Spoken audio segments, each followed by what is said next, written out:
EU মানে European union বলেছে তো ইউরোপিয়ান যে আর এক্সপানশন, হ্যাঁ, ইউরোপিয়ান ইউরোপিয়ান ইউনিয়ন বলেছে যে আর ইসরায়েলের জোর করে ভূমি সম্প্রসারণ চলবে না, আর এক খণ্ড ভূমিও আর নিতে পারবে না। শুধু তাই নয়, অবৈধভাবে যে অনেকগুলো দখল করছে সেগুলো অনেকগুলো ছেড়ে দিতে হবে। হুম হুম এটা তো আপনি বুঝতেই পারছেন, it is for the first time that western world, particularly European Union and NATO, had gone against Israel.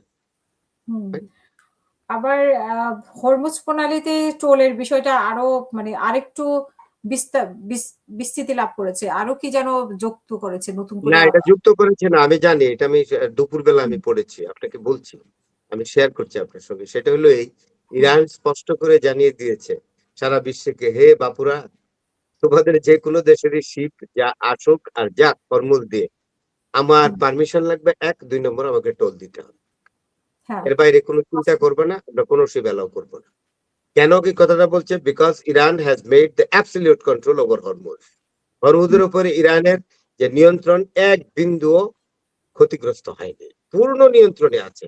তাই ইরান বলেছে যে তোমরা যে কোনো দেশের শিপই হও না কেন, তোমাদেরকে দুটো কাজ করতে হবে, প্রায়র পারমিশন নিতে হবে, অর্থাৎ আগাম অনুমতি নিতে হবে আমার কাছ থেকে, তারপরে আমার টোলটা দিয়ে দিতে হবে, হুম হুম তাইলে হুম। তুমি যাবে।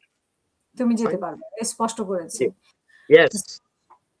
সো এখন দেখা মানে তারা তো আরো কঠিন হচ্ছে, কারণ এই যুদ্ধ আসলে যুদ্ধবিরতি বলে এই রকম হুমকির মুখে রাখা এটা তো ঠিক না। আর ওই যে 14টি খসড়া কি ছিল সেটা অবশ্য আমি একটা নিউজ দেখেছিলাম। আপনার চোখে পড়েছে কিনা? দেখছি, 14টি খসড়ার মধ্যে এগুলো দেখছি, এগুলা এই 14 খসড়া দিয়া পিস ডিল হবে না। হুম, আমি বলি অত কিছুর দরকার নাই, 4টা 5টা জিনিস আমেরিকাকে মেনে নিতে হবে ইরানের। হুম, হুম, 1 নম্বর, ইরানের ইউরেনিয়াম এবং নিউক্লিয়ার ফ্যাসিলিটিজ এর উপরে কোনো নিয়ন্ত্রণ আরোপ করতে পারবে না, 1। 2 নম্বর হলো, ইরানের যে আছে ক্ষতিপূরণ গুলা, যে আপনার 1979 সাল থেকে যে এম্বার্গো ইকোনমিক স্যাংশন গুলো দিয়েছে, তাতে যে আমেরিকা ইরানের বিভিন্ন অ্যাসেটস গুলো বিভিন্ন জায়গায় আটকে আছে, বিভিন্ন টাকাগুলো আটকে আছে, সবগুলো ছাড় দিতে হবে। এটা আমেরিকার স্যাংশনের ফলে এগুলো হয়েছে। হুম, হুম, এইগুলো হলো 2 নম্বর। আর আরেকটা জিনিস হলো, এগুলো এই দুইটা জিনিস খুব মেজর জিনিস, এটার উপরে বেশি চাপাচাপি করে। আরো আছে, ইরানের আপনার কি যেন বলে, ওই ইরান যেটা বলেছে এটা করতেই হবে, টুডে অর টুমরো, মধ্যপ্রাচ্য থেকে আমেরিকার সমস্ত মিলিটারি এস্টাবলিশমেন্টকে সরিয়ে নিতে হবে। এটা ক্লিয়ার, কারণ এটা থাকলেই এখানে সমস্যা হবে। তো মোটামুটি এই 3টা যদি মেনে নেয় তাহলে ইরান হয়তো বসবে, অন্যথায় ইরান বসবে না, হুম, হুম। কোনোভাবেই বসবে আর ফরহাদ ভাই, আপনি নিশ্চয়ই দেখেছেন যে আল জাজিরাকে একটা সাক্ষাৎকার দিয়েছে কাতারের সাবেক প্রধানমন্ত্রী এবং পররাষ্ট্রমন্ত্রী Sheikh Hamad bin Jassim Al Thani. না। তিনি হ্যাঁ, বলেছেন যে আমি তাকে চিনি, আমি হুম, তাকে চিনি। উনি তো বেশ ভালো কথাই বলেছেন মনে হয়। মানে আমার ইয়েতে। তো নেতানিয়াহুর ভ্রান্ত ধারণা এবং ফাঁদে পড়ে ওয়াশিংটন এই যুদ্ধে জড়িয়ে গেছে এবং এইটার ফায়দা আসলে লুটবে যে নেতানিয়াহুর আসলে এখানে যত কারেক্ট, কারণ নেতানিয়াহু তো প্রায় 30টা বছর যাবত বিভিন্ন প্রেসিডেন্ট আমেরিকার যারা যারা আসছে তাদেরকে চেষ্টা করেছে তাদেরকে দিয়ে ইরান আক্রমণ করার। হুম, ওনারা অত্যন্ত স্মার্ট ইন্টেলিজেন্ট ছিলেন, যার জন্য ডোনাল্ড ট্রাম্পের কথায় তারা পড়ে নাই, কিন্তু হুম, পড়ে বসছে এই Donald Trump, because he is not a politician, he is a hmm, businessman, has come to the politics and exactly being elected as president. আর হুম, যারা আগের যারা প্রেসিডেন্ট ছিলেন তারা রাজনীতির সাথে যুক্ত ছিলেন, they have got the composite experience of dealing politics, যার হুম, জন্য তারা জিও পলিটিক্স বলতেন, গ্লোবাল পলিটিক্স এগুলো বুঝতেন। এই ডোনাল্ড ট্রাম্প বুঝেনি বলেই একটা পচা শামুকে পা কাটছে, অর্থাৎ নেতানিয়াহুর মতো একটা ওয়ার ক্রিমিনালের কথা এই ইরানের সাথে যুদ্ধবাদী দিয়েছে, এবং যে নেতানিয়াহুর বিরুদ্ধে ইন্টারন্যাশনাল ক্রাইম ট্রাইব্যুনালে, অর্থাৎ ইন্টারন্যাশনাল কোর্ট অফ জাস্টিসে তার বিরুদ্ধে ওয়ারেন্ট আছে, এবং ক্ষমতা থেকে নামলে ইলেকশনে হেরে গেলেই Netanyahu warrant will be issued and it will be sent to Jerusalem, sorry, Tel Aviv, to arrest him and to produce him before the International Court of Justice. In a hmm, for hmm, for being a genocider, for committing genocide exactly, to kill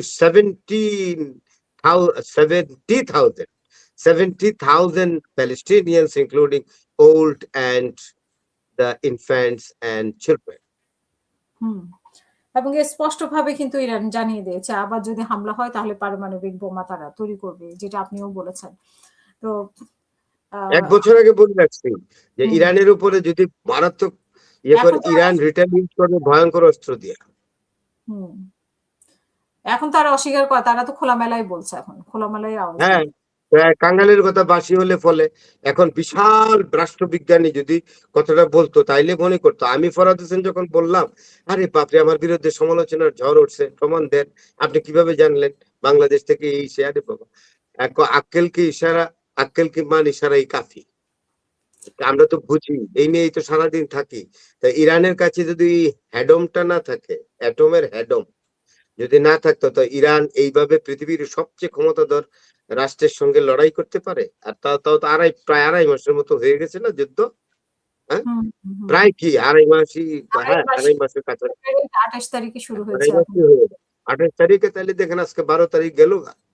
হুম। ১৫, ২.৫ মাস যুদ্ধ করছে Iran. এখন এখন Iran count has been Iran has been fighting valiantly and with an indomitable spirit against the top superpower of the world.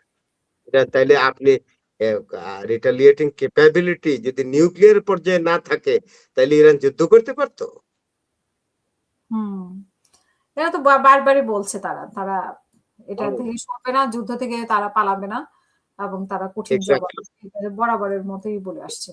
আপনি মনে করে রাখবেন যে Iran যুদ্ধ প্রায় শেষের দিকেই চলে আসছে। আর কোন হুম, বড় ধরনের ওয়ার হচ্ছে না। সুযোগও নাই। জিওগ্রাফিক্যালি আপনি আপনার বলি সেন্টকম এর যে চিফ, হুম, সেন্টকম এর চিফ কথাটা বলেছে যে তার নাম হলো অ্যাডমিরাল ব্র্যাড কুপ কুপার। হুম, অ্যাডমিরাল ব্র্যাড কুপার। উনি বলেছেন সেন্টকম মানে মিশর থেকে আপনার উজবেকিস্তান, আজারবাইজান পর্যন্ত যে মিলিটারি এরিয়াটা আছে, commanding area of the United states of America, যতগুলো মিলিটারি এস্টাবলিশমেন্টস সেটার কমান্ডিং অফিসার, তার সাথে একজন লেফটেন্যান্ট জেনারেল আছে। বুঝতে পেরেছেন? হুম, তো হুম, ব্র্যাড কুপার পরিষ্কার করে বলেছে এবং পেন্টাগনকে জানিয়ে দিয়েছে এবং জেনারেল আপনার ইয়াকে চেয়ারম্যানকে, চিফ অফ স্টাফ তাকে আমেরিকার ভদ্রলোককে জানিয়ে দিয়েছে। জেনারেল ড্যান কেইনই তো chief of staff. General hmm, Dan কেইনকে বলে দিয়েছে যে, "sir, it is impossible for us to pick up the victory over this war because geographically Iran is in a very convenient position."